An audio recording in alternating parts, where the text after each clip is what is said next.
Vous l'avez entendu 1000 fois, chuchoté dans les chambres d'hôpital, prononcé lors des funérailles, imprimé sur les murs des églises et des maisons du monde entier.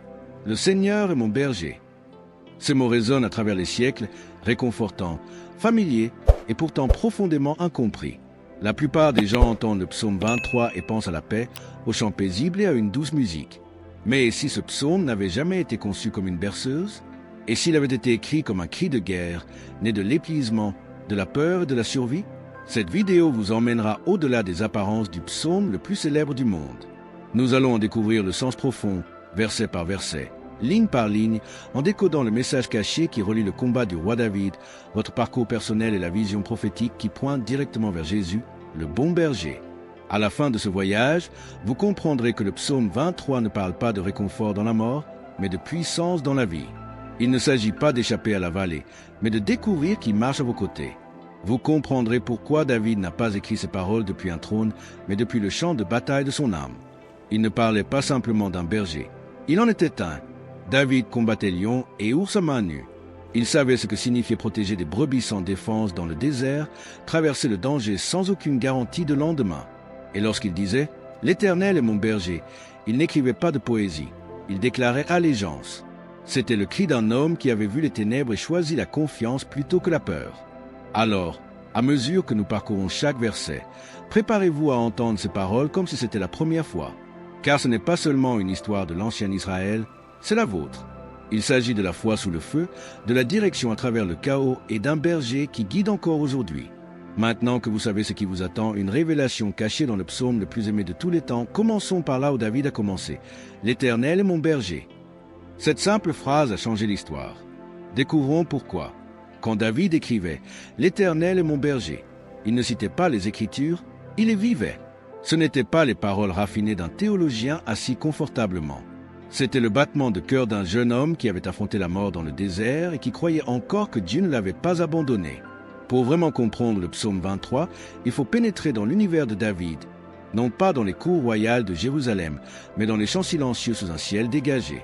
Là, entouré de dangers, d'isolement et du bêlement incessant de son troupeau, David a découvert quelque chose de Dieu que peu de gens réalisent. Le Seigneur ne nous guide pas de loin. Il nous accompagne dans chaque vallée. Être berger dans l'Israël antique n'avait rien de romantique. C'était épuisant, sale et dangereux. Un berger était le plus humble de sa famille, dormant dehors, luttant contre les prédateurs et vivant à la merci des éléments. Pourtant, dans cette obscurité, David découvrit la vérité la plus intime. Dieu choisit de se révéler non pas aux puissants, mais aux vigilants, non dans le confort, mais dans la dépendance. Quand David disait « L'Éternel est mon berger », le mot hébreu qu'il utilisait pour « mon » était personnel et possessif. Il impliquait propriété, alliance et appartenance. David ne parlait pas d'une divinité lointaine ni d'une croyance cérémonielle. Il disait « Il est à moi et je suis à lui ». C'était le langage de la relation, non de la religion. C'était une déclaration d'abandon, de loyauté, de confiance forgée dans le feu de la survie. Pensez à l'audace de cette déclaration. « Le Seigneur est mon berger ». Pas un berger, pas le berger de la nation, mais mon berger. C'est comme si David disait « Le même Dieu qui façonne les étoiles prend soin de mes pas fragiles. Celui qui commande à l'univers s'abaisse assez pour guider mon âme tremblante. » Cette ligne unique relie deux mondes, celui des hommes et celui de Dieu. David, cet homme imparfait, impulsif et souvent brisé, proclamait une vérité qui le dépassait de loin. Le Créateur de toutes choses désire la connexion, non la cérémonie. Il ne s'agit pas d'appartenir à une religion, mais de lui appartenir. Des siècles plus tard, cette vérité allait prendre corps. Dans l'évangile de Jean 10h11, Jésus dit « Je suis le bon berger. Le bon berger donne sa vie pour ses brebis. » Et soudain, les paroles de David n'étaient plus seulement historiques, mais prophétiques. David s'est battu pour protéger son troupeau, la verge à la main. Jésus protégerait son troupeau, les clous aux mains. David a risqué sa vie pour des créatures qui ignoraient le danger. Jésus a donné sa vie pour des personnes qui ignoraient encore leur valeur. David était le roi berger d'Israël. Mais Jésus, il est le roi berger éternel du ciel. Et lorsqu'il a dit « Je connais mes brebis et elles me connaissent », il faisait écho au cri ancien de David « L'Éternel est mon berger ». Alors, qu'est-ce que cela signifie pour nous aujourd'hui? Être croyant ne signifie pas suivre un chemin de facilité ou de perfection. Il s'agit de marcher avec celui qui sait où le chemin mène, même lorsqu'on ne voit pas la route devant soi. Cela signifie que dans un monde peuplé d'innombrables bergers, argent, célébrités, peur, ambition, un seul a prouvé qu'il était prêt à mourir pour vous ramener à la maison. C'est ce qui fait de ce premier verset plus qu'un réconfort. Il en fait un appel à la confiance. Car si le Seigneur est vraiment ton berger, alors tu ne t'appartiens plus. Et dans l'abandon, il y a la paix. Dans l'obéissance, il y a la liberté. En sa présence, il n'y a aucune confusion quant à ta place. Alors, avant de passer à la ligne suivante, faites une pause et demandez-vous, non pas comme une question de religion, mais de réalité. Qui dirige votre vie en ce moment? Parce que si ce n'est pas le berger, alors la route à venir n'apportera jamais de repos. Mais si c'est le cas, si vous avez placé votre confiance en lui, alors chaque vallée, chaque montagne et chaque ombre vous ramèneront finalement à la maison. Les paroles suivantes de David paraissent apaisantes au premier abord. Il me fait reposer dans de verts pâturages. Mais regardez bien, ce verset commence par quelque chose que peu de gens remarquent. Il me crée. Il ne m'invite pas ou ne me suggère pas de me reposer. Il me crée. Et cela change tout. Car en vérité, le repos ne nous vient pas naturellement. Nous vivons dans un monde qui glorifie l'épuisement. Nous portons l'agitation comme un honneur. Nous mesurons notre valeur à ce que nous produisons. Pourtant, le berger sait qu'une âme agitée finira par s'effondrer sous son propre poids. Alors, dans sa miséricorde, il fait ce que nous prenons souvent pour une punition. Il nous arrête. David savait exactement ce que cela signifiait. En tant que berger, il avait appris que les brebis ne se couchent pas facilement. Ce sont des créatures timides et têtues. Pour qu'une brebis puisse véritablement se reposer, 4 conditions doivent être réunies. Elle doit être libérée de la peur, des tensions avec les autres, de la faim et des mouches qui la tourmentent. Ce n'est qu'alors qu'elle peut se coucher. Et il en va de même pour nous. La peur, le conflit, le vide et les distractions constantes maintiennent nos âmes debout, toujours en mouvement, luttant sans cesse pour le contrôle. Mais Dieu, dans sa sagesse, sait quand nos efforts détruisent notre paix. Et parfois, avant que nous nous détruisions, il intervient. Il nous enlève ce à quoi nous nous accrochons. Il ferme les portes que nous pensions devoir ouvrir. Il efface le bruit pour que nous puissions enfin entendre son murmure. Aux yeux du monde, cela peut ressembler à une perte. Mais aux yeux du ciel, c'est une restauration déguisée. David n'a pas dit « Il me permet de faire une sieste ». Il a dit « Il me fait m'allonger ». Ce n'est pas la voix de la cruauté, c'est la main d'un père qui refuse de laisser son enfant courir à sa perte. Car parfois l'amour ressemble à une interruption. Parfois la grâce ressemble au calme. Pensez-y, combien de fois dans votre vie ce qui semblait être une fin s'est-il avéré être une protection? L'emploi qui a disparu, la relation qui s'est effondrée, les projets qui ont échoué. Vous avez vu la perte, Dieu a vu les limites. Vous avez vu l'échec, il a vu la fatigue. Et dans ces verts pâturages, ces saisons tranquilles et non choisies, il vous enseignait quelque chose que le bruit ne peut jamais vous apprendre. Votre valeur ne réside pas dans la performance, mais dans la présence. Les verts pâturages ne sont pas toujours pittoresques. Ils sont sacrés.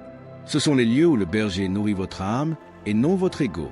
C'est là qu'il purifie votre esprit de l'addiction au mouvement et vous rappelle qu'il est suffisant. Parfois, on ne s'allonge pas par paix, mais parce que le berger sait que l'on mourra si l'on continue à marcher.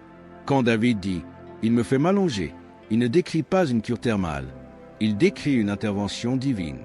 C'est Dieu qui dit « Tu cours depuis trop longtemps. Assieds-toi avec moi. Laisse-moi te guérir. » Même Jésus comprenait ce rythme. Tout au long des évangiles, nous le voyons se retirer de la foule, s'écartant des miracles et des demandes de prières solitaires.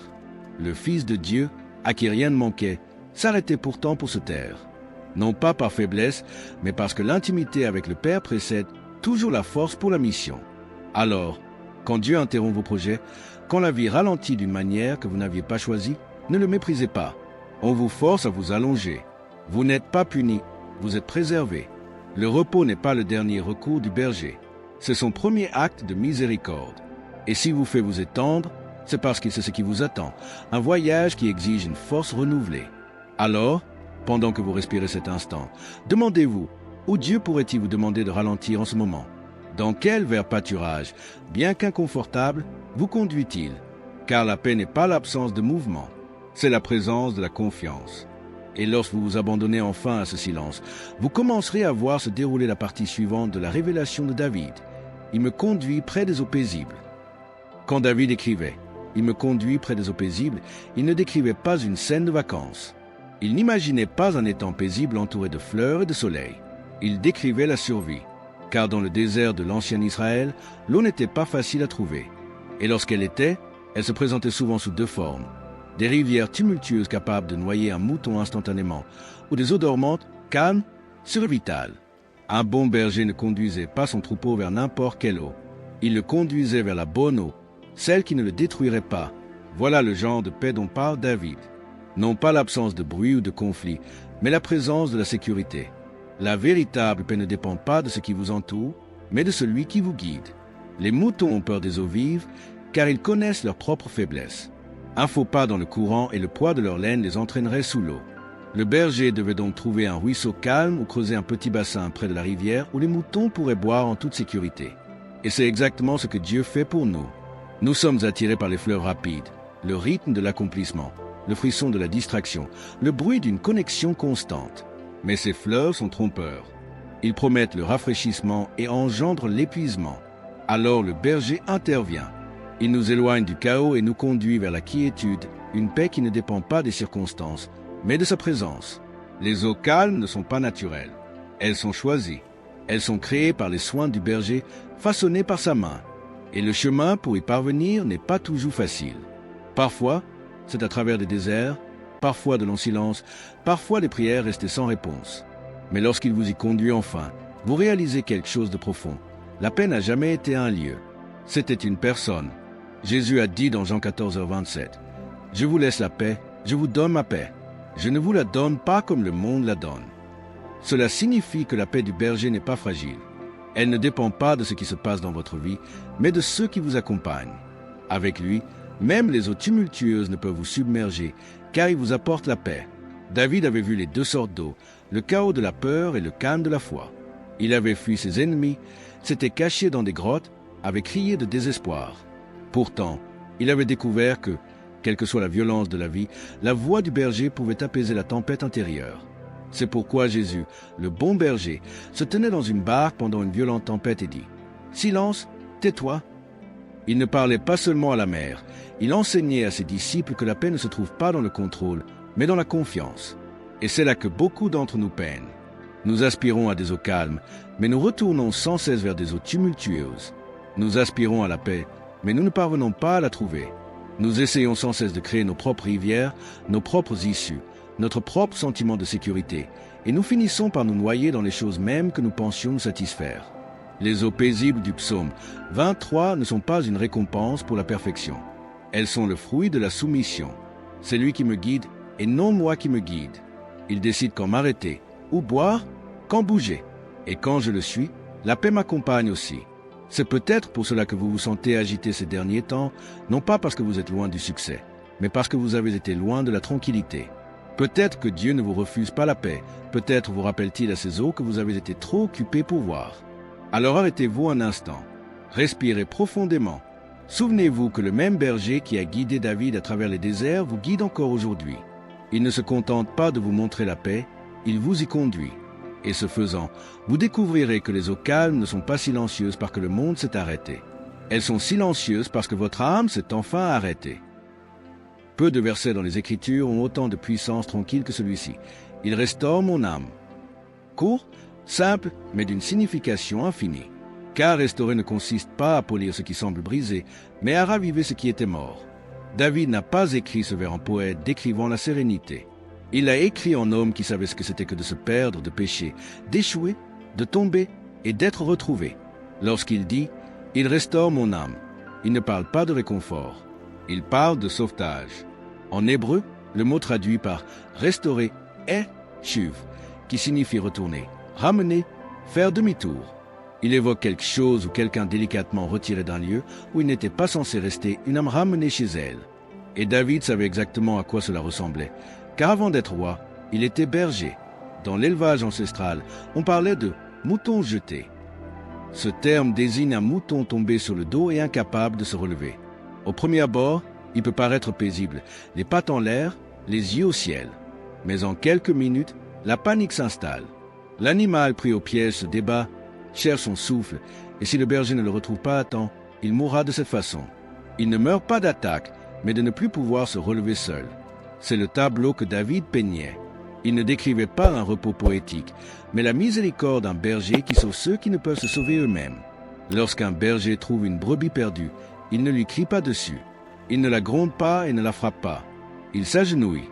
Il la soulève doucement, lui masse les pattes, l'aide à se relever et attend qu'elle puisse marcher. Il ne part que lorsque la brebis retrouve son équilibre. C'est le cœur de Dieu. C'est ce qu'il fait pour nous. Parce qu'il y a des moments dans la vie où l'on se retrouve accablé, paralysé par la culpabilité, la honte, l'épuisement, la peur ou le péché. On essaie de se rétablir, mais on peine encore plus. On essaie de se relever, mais on n'y arrive pas. Et puis, dans le silence de la défaite, on sent les mains du berger. Il ne vient pas pour condamner, mais pour restaurer. David a vécu cette restauration de première main. Il connaissait le goût de la culpabilité, l'amertume de l'effondrement moral. Il avait pris ce qui ne lui appartenait pas, menti pour le dissimuler et même orchestré la mort pour protéger son secret. Et pourtant, lorsque le prophète Nathan l'a confronté, David ne s'est pas caché. Il est revenu. Il a écrit dans le psaume 51, 12, « Rends-moi la joie de ton salut ». Ce n'était pas une demande de réconfort, mais un appel à la résurrection. Et Dieu répondit. Il releva le roi berger déchu et transforma son échec en témoignage. L'histoire de David ne s'est pas terminée par la disgrâce, mais par la rédemption. C'est pourquoi l'expression « Il restaure mon âme » ne signifie pas être réparé, mais être retrouvé. C'est la déclaration de quelqu'un qui sait que, peu importe le chemin parcouru, la miséricorde de Dieu va plus loin. La restauration n'efface pas vos cicatrices, elle les rachète. Elle ne fait pas comme si la chute n'avait jamais eu lieu. Elle la transforme en un pont de grâce pour les autres. C'est ce qui distingue la restauration divine de la réparation humaine. On restaure les choses pour leur donner un aspect neuf. Dieu restaure les gens pour les rendre véritablement vivants. Et si vous entendez ces paroles et sentez que votre âme est trop abîmée, trop souillée, trop brisée, trop lasse, sachez ceci. Le berger est déjà en chemin. Il ne perd jamais de vue celui qui est tombé. Vous n'avez peut-être pas la force de vous lever, mais lui a la force de vous relever.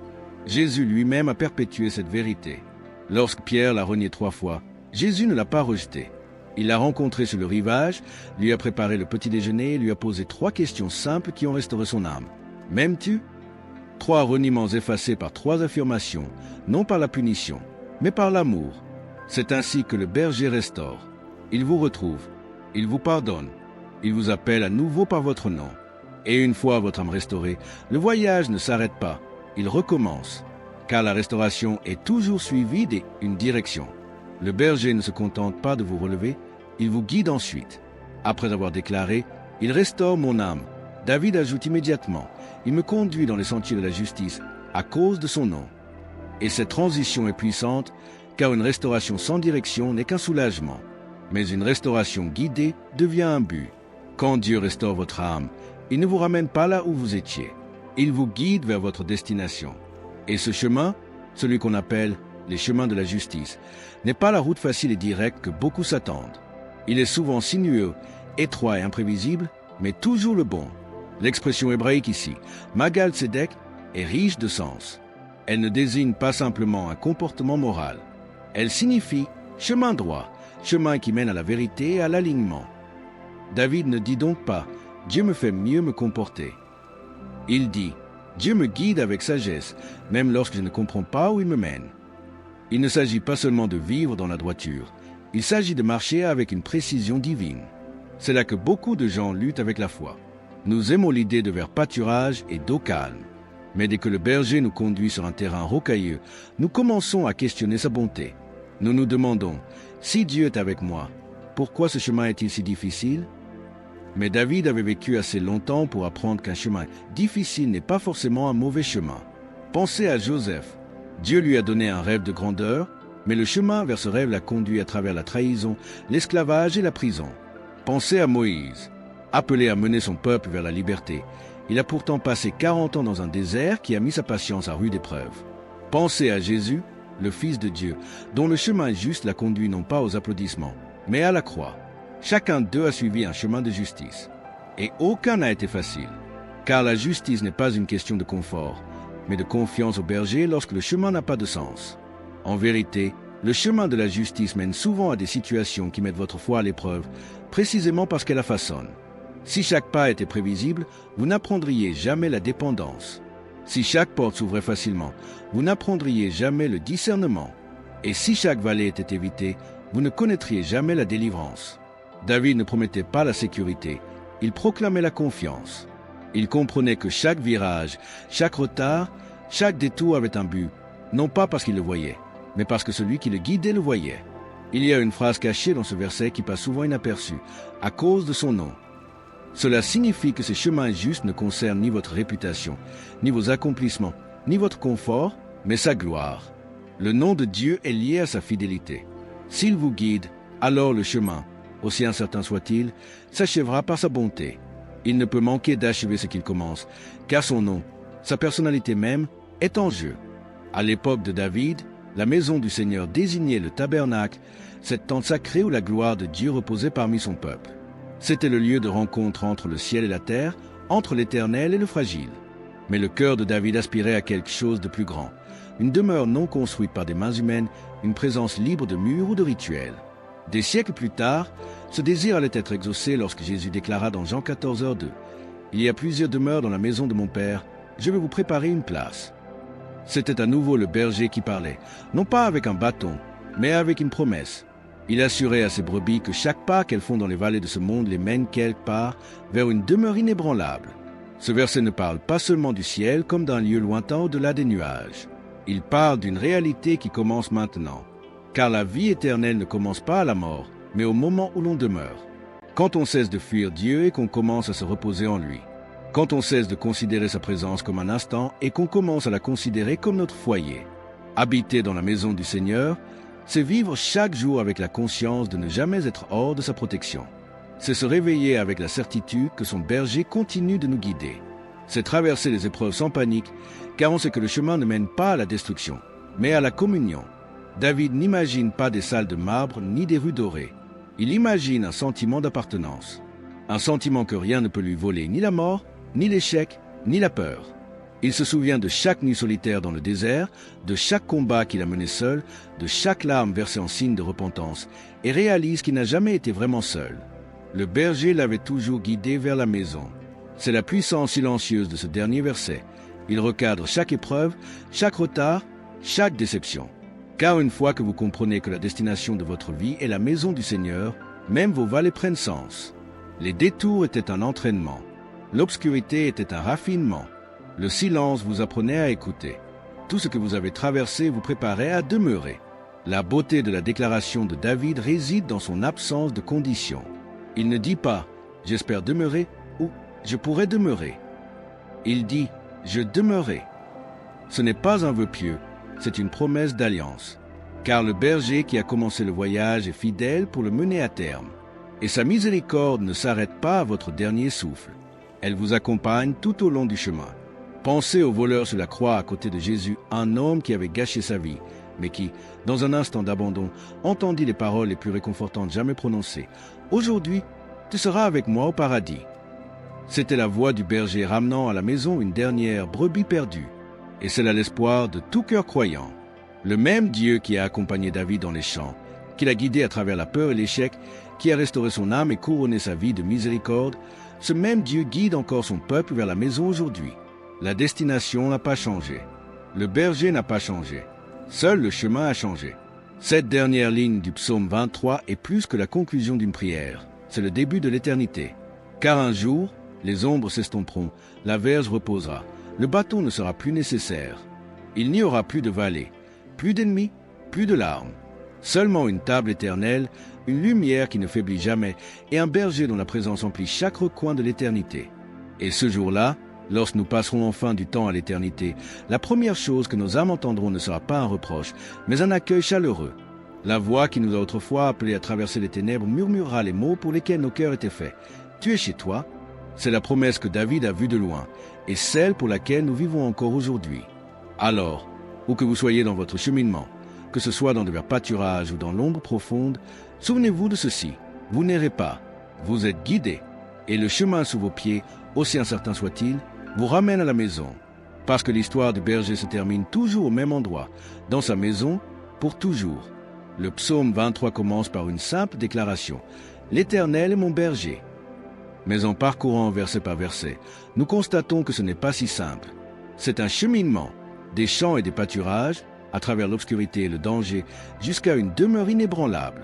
Et il reflète la vie de celui qui incarnerait plus tard le berger ultime, Jésus-Christ.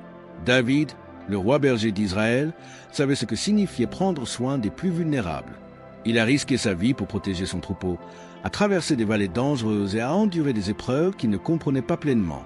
Sa vie, pleine de victoires et d'échecs, est devenue un témoignage de la fidélité de Dieu. Mais des siècles plus tard, Jésus allait prendre ce témoignage et l'accomplir d'une manière que le monde n'avait jamais vue. Là où David portait une verge et un bâton, Jésus portait des clous et des épines. Là où David ne craignait aucun mal dans le désert, Jésus l'a affronté de front dans le jardin et sur la croix. Là où David fut oint d'huile, symbole de la bénédiction et de la protection divine, Jésus fut oint pour le sacrifice, intercédant pour toute l'humanité. Le psaume de David était prophétique, faisant écho à une réalité plus vaste. Le bon berger donne sa vie pour que ses brebis vivent. Chaque pas de David, chaque épreuve qu'il a endurée, était une ombre pointant vers le Christ.